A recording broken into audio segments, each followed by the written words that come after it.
Okay, today we're going to break down and show you what a licensable minimal tension track should sound like. And one thing that's really interesting about minimal music is it's deceptively very tricky to pull off. It seems like if you're only including a few elements in your track, it sounds like it should take almost no time and it should be a lot easier than creating a full orchestral cue or a trailer track, right? But I'm going to show you one example here in this breakdown video of why it might seem simple, but why it also requires some extra heavy lifting in your composing and writing skills. We'll talk about that.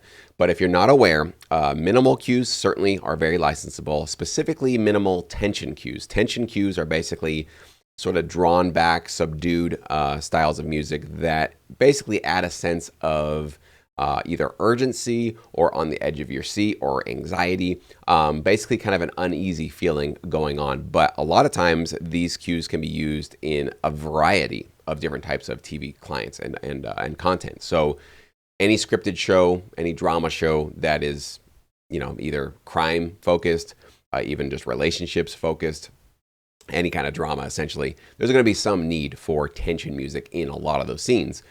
But a lot of reality shows also need a lot of tension music because there's competition shows, there's lifestyle shows, there's dating shows, there's all kinds of things where there's going to be an element of tension for somebody to reveal something, somebody to get voted off something, somebody to be kicked off a show, whatever it is.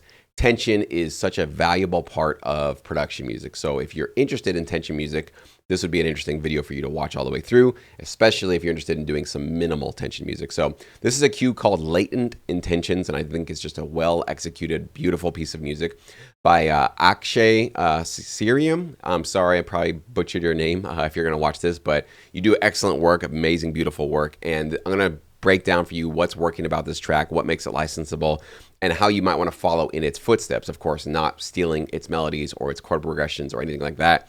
But once I play through this track all the way through, I'll come back and break it down and let you guys know what is really working about this track and why this is definitely potentially a reference track you want to follow in the footsteps of. Let's take a listen.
So what I love most about this is how simple it is, but how elegant and just perfect it is at the same time. We've talked about this concept multiple times on this channel, that less is often more. You don't have to stack up hundreds of new elements into your track to make this kind of nice, beautiful, forward-moving progression in your production music. And this is an example and proof that you don't have to.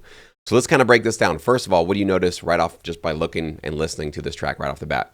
Edit points, right? You got one right here, got one right here, got a real long one right here.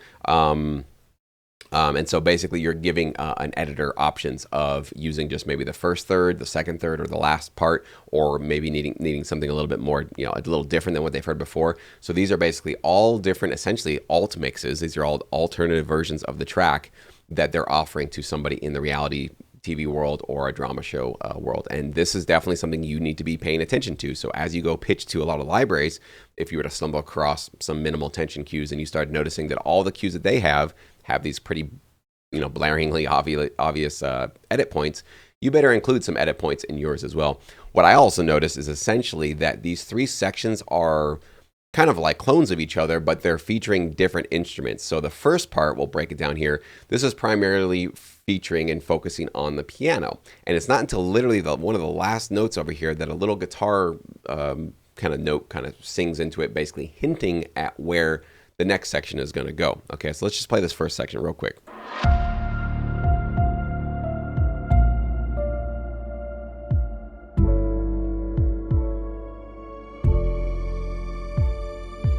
So in that just first progression there, a little bit of a rise, boom, a thud, impact, but not a massive one, right? This isn't trailer music, so you wouldn't want to use huge, larger-than-life war drums. That would be overkill for this.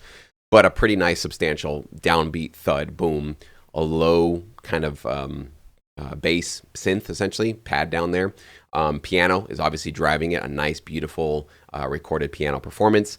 And then at the very end, a little bit of these kind of strings kind of singing in, almost like ear candy, just a little bit of some sprinkling to kind of keep the tension moving forward and to kind of keep your interest moving along. So notice those little elements of ear candy as we move forward. A lot of this minimal tension music will rely on ear candy, adding these little elements of production quality and new sounds and new sometimes sound effects, sound design along the way, but also making sure that your tracks really aren't getting stuck in a loop and feeling too repetitive. That's one thing you will not feel in this track because it's spaced out its chord progressions far enough, and it's basically adding new elements as time goes on and adding these little ear candies. So let's see what changes now as we go to the next section, which is, we're repeating the same chords, but we're going to be changing things around a little bit.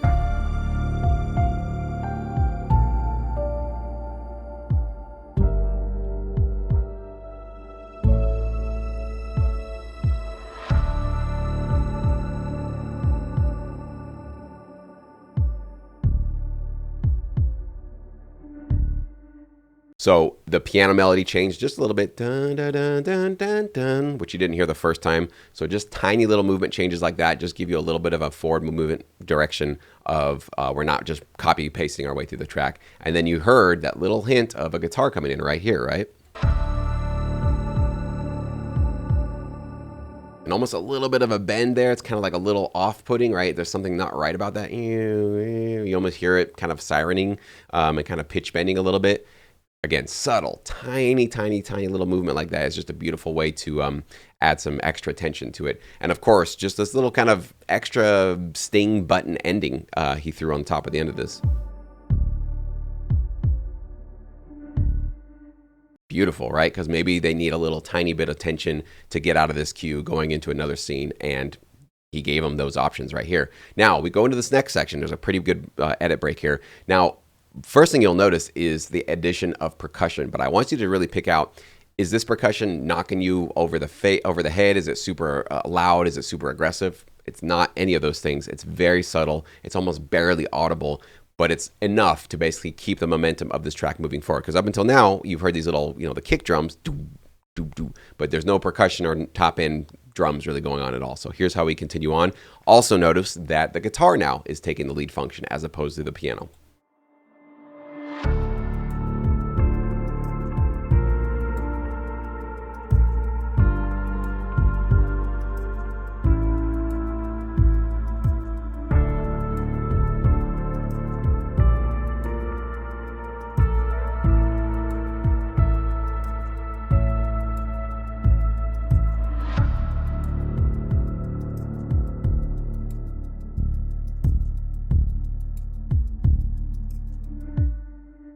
So sounds familiar, right? It's almost like it's kind of, echoing what was done before. But this time the piano is getting out of the way. Really just kind of these subtle chords are coming in there. And this guitar comes in, takes the spotlight, and is playing a brand new melody and obviously a new instrument. And that tiny, tiny, tiny, almost inaudible percussion, that little mouse sounding percussion. It's just enough, right? It's just enough to keep this track moving forward and keep your attention, and also provide an option for an editor. So beautiful additions and beautiful choices there. Then we we finish this track off with the larger, more, I guess you could call the crescendo of the track. But again, with minimal music, we're not going up to 10. We don't need to, amp this up to a trailer track. You don't need to do that. But what I noticed in the last section is you'll probably hear that now it's the combination. We've heard the piano in the first third, we heard the guitar in the second third, and now it's time for the two of them to marry together and to combine forces to make this much bigger. Here we go.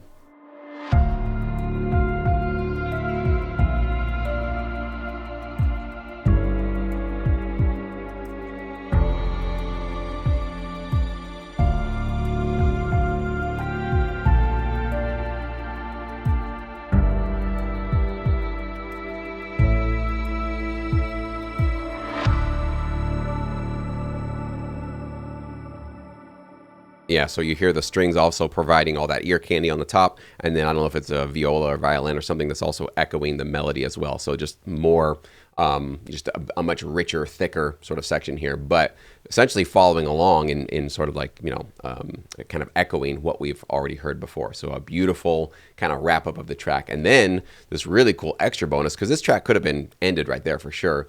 But the composer decided, I want to give them one more potential option to use some tension in this style if they need it. So tagged on this little sting ending.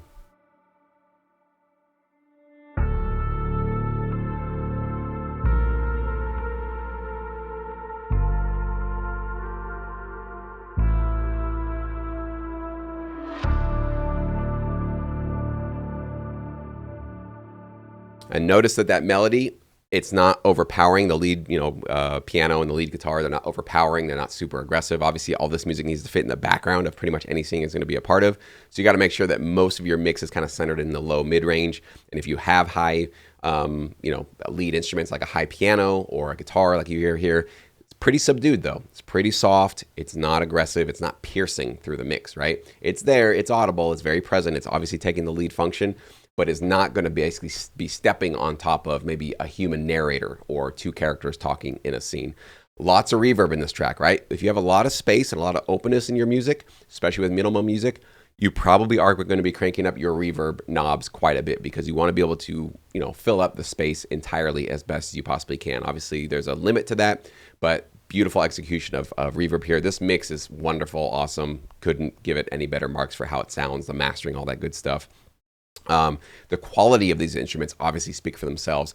If you're going to be putting a lead guitar on top, for sure, record a live real guitar. This, for me, definitely passes the test. I don't know if it really was a live guitar. To me, it feels like a live guitar. I hear a lot of these little pitch bends, these little kind of human movements with it, hammer-ons and pull-ups and bend-downs and all that kind of stuff.